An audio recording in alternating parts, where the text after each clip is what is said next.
antes de que el cine hablara. Ya hacía reír. Mucho antes de los diálogos, los efectos especiales y los guiones veloces, la comedia nació con un tortazo en la cara, una caída exagerada, una persecución imposible y un bigote chistoso. El cine cómico no arrancó con palabras, sino con gestos. Con cuerpos que hablaban. Con escenas tan absurdas como perfectas. Era el slapstick, la comedia física por excelencia, golpes sin dolor, tropiezos sin tragedia, caos con elegancia. A finales del siglo XIX y principios del XX, cuando las primeras cámaras comenzaron a rodar, la risa fue uno de los primeros lenguajes del cine. Porque hacer reír era más fácil de entender que cualquier otro género. Una caída se entiende en cualquier parte del mundo. Una persecución cómica entre policías y ladrones puede hacer reír lo mismo en París que en Veracruz. La risa es un idioma universal. Y el slapstick fue su primer dialecto cinematográfico. Los pioneros del cine, como Georges Méliès y los hermanos Lumière, empezaron con lo fantástico y lo cotidiano. Pero no pasó mucho antes de que alguien se cayera, se resbalara o se golpeara en pantalla, y la risa explotara entre el público. Así nació la comedia visual como herramienta emocional y narrativa. Pronto aparecieron figuras clave como Mack Sennett, fundador de los estudios Keystone, y responsable de lanzar a la fama a los grandes del slapstick, Charlie Chaplin, Buster Keaton, Harold Lloyd. Cada uno aportó su estilo. Chaplin, el vagabundo tierno que tropezaba con dignidad. Keaton, el rostro imperturbable en medio del desastre. Lloyd, el temerario que colgaba de relojes. Todos ellos crearon un tipo de humor basado en la precisión física, en la coreografía del caos, en el cuerpo como instrumento narrativo.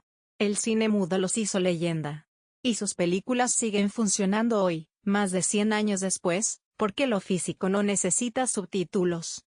El slapstick nos enseñó que reír no siempre requiere palabras. Que el dolor fingido es más gracioso que el real. Que el cuerpo tiene una memoria cómica que trasciende generaciones. Y que a veces, un buen tropiezo vale más que una línea bien escrita. El cine cómico nació corriendo, cayendo, huyendo y resbalando.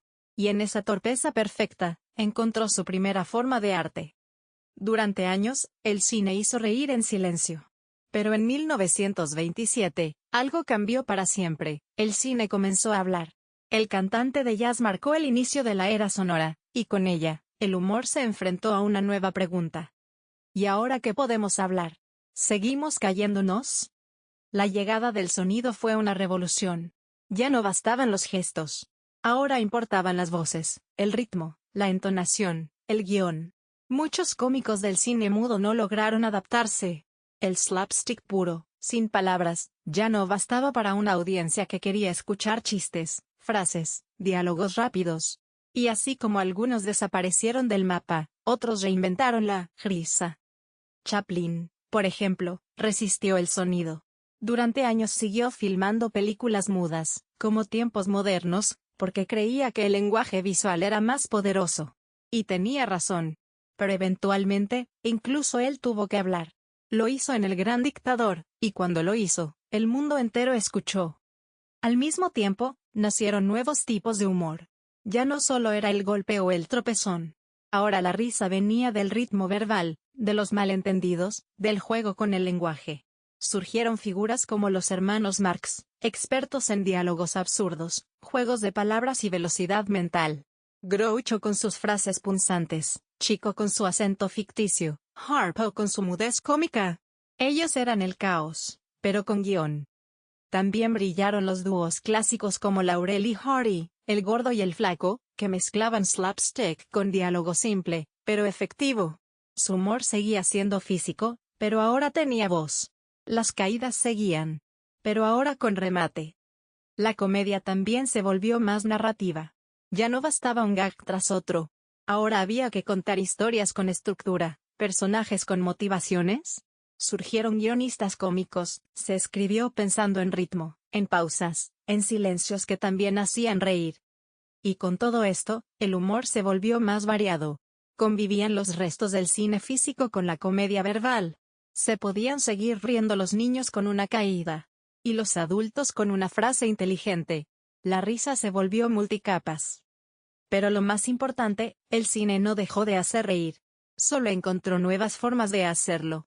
Porque la risa es evolutiva, como el cine. Y aunque cambien los formatos, el deseo de reír sigue intacto. Cuando el cine encontró su voz, la comedia encontró mil formas de usarla. La edad de oro de Hollywood trajo consigo una explosión de talento cómico, tanto frente como detrás de las cámaras. La risa dejó de ser solo entretenimiento, se volvió comentario, ironía, espejo de la sociedad. Y en esa transición, nacieron leyendas. Uno de los nombres más brillantes fue Billy Wilder, maestro absoluto de la comedia inteligente. Con películas como Una Eva y dos Adanes, Some Like It Hot, 1959, mezcló humor, crítica de género, travestismo, mafias y romance. Todo en un solo guión, todo con ritmo perfecto. Su cine hacía reír, pero también hacía pensar. Porque entendía que la risa puede ser un bisturí disfrazado de chiste. Por otro lado, Jerry Lewis, el eterno bufón con alma de niño y cuerpo de goma, reinventó el slapstick en tiempos modernos. Su humor físico era exagerado, infantil, casi caricaturesco. Pero detrás de su torpeza estaba una genialidad matemática del ritmo, del absurdo, de lo inesperado. Para muchos, fue un genio incomprendido, para otros, el último gran heredero de la comedia visual clásica. Y mientras tanto, surgía una nueva generación de comedia que no solo quería hacer reír, quería burlarse del poder. Nadie lo hizo mejor que Mel Brooks, autor de sátiras irreverentes como Los productores y El joven Frankenstein. Parodiaba el cine, la historia, el racismo, la religión, el nazismo. Nada era sagrado, todo podía ser carcajada. Su comedia era punk antes del punk. Era denuncia disfrazada de absurdo. También brillaron los duelos de ingenio de Katharine Hepburn y Cary Grant en las screwball comedies, el ritmo ácido de Woody Allen, cuando aún solo era cineasta, y los primeros pasos de comediantes como Peter Sellers, que con Doctor Strangelove demostró que la comedia podía explotar incluso en medio del fin del mundo. Lo que une a todos ellos es que construyeron un estilo. Sus comedias no eran solo una colección de chistes. Eran cine con sello. Con dirección, guión, fotografía, música. Todo al servicio de la risa. Y esa risa ya no era básica, ni fácil. Era refinada, quirúrgica, a veces incómoda, a veces brillante. Pero siempre necesaria. Así, entre una persecución absurda, un diálogo brillante o una sátira política, la comedia se volvió arte. Y lo mejor, seguía haciendo lo mismo que en los tiempos del slapstick. Hacernos ver el mundo desde otro ángulo. Uno más ligero, más honesto, más humano. Si el slapstick fue artesanal y el cine clásico fue refinado, en los años 80 y 90 la comedia explotó como fenómeno masivo. El humor pasó de los clubes de stand-up a las salas de cine, y de las salas de cine al corazón de la cultura pop. Ya no era solo arte o crítica. Era también negocio. Risa con factura. Los estudios descubrieron algo obvio, la gente ama reír. Y si reía en masa, también compraba entradas en masa. Así nació una nueva generación de comediantes convertidos en estrellas globales. Figuras como Eddie Murphy, Robin Williams, Jim Carrey, Adam Sandler, Whoopi Goldberg, Steve Martin, Leslie Nielsen dominaron las taquillas y definieron el tono de la época. Eddie Murphy, con su velocidad verbal y carisma explosivo, revolucionó el humor afroamericano en el cine con películas como Coming to America o Beverly Hills Cop. Robin Williams, mezcla de ternura y locura improvisada, nos hizo reír con Mrs. Doubtfire, pero también llorar con su profundidad disfrazada de comedia. Y Jim Carrey, con su elasticidad facial y su energía desbordante, se convirtió en el heredero moderno del slapstick, versionado para MTV y cine familiar. El cine cómico de esta época apostó por lo extremo. Personajes exagerados, situaciones absurdas, efectos especiales al servicio de la risa. La comedia se volvió visualmente ruidosa, veloz, física. Pero también emocional. Patch Adams, Tootsie, Forrest Gump, aunque no fueran comedias puras, usaban el humor como vía hacia algo más profundo, la empatía. Y del otro lado, surgió también la comedia absurda paródica, The Naked Gun, Hot Shots, Scary Movie. Películas que no tenían pudor en burlarse de todo, el cine, la política, el pop, el amor. La risa era rápida, sucia, efectiva. Pero detrás de la tontería, seguía habiendo algo genial, la libertad de reírse de uno mismo. El cine de los 80 y 90 también fue más global. La comedia cruzó fronteras. Películas francesas, italianas, mexicanas, japonesas empezaron a circular más, y los festivales entendieron que reír también podía ser arte. La vida es bella, de Roberto Benigni, nos enseñó que incluso en medio del horror, la risa podía ser resistencia. Pero más allá del tono, del estilo o del país. Lo cierto es que estos años demostraron que la comedia ya no era el género menor. Era éxito de taquilla. Era premio. Era arte. Era cultura pop. Era el reflejo del momento. Y así, la industria del cine entendió lo que Chaplin supo desde el inicio. Hacer reír no es fácil. Pero cuando se hace bien, nunca se olvida. Hoy, el cine cómico ya no vive solo en la pantalla grande. Vive en celulares, en plataformas, en sketches virales, en stand-up filmado, en TikToks, en series que mezclan humor y drama, en youtubers que hacen de la ironía su mejor libreto. El humor ya no llega solo en butacas oscuras. Llega en la palma de la mano. Y llega todo el tiempo. Pero eso no significa que haya perdido fuerza. Al contrario, el humor actual está más vivo que nunca, solo que cambió de forma.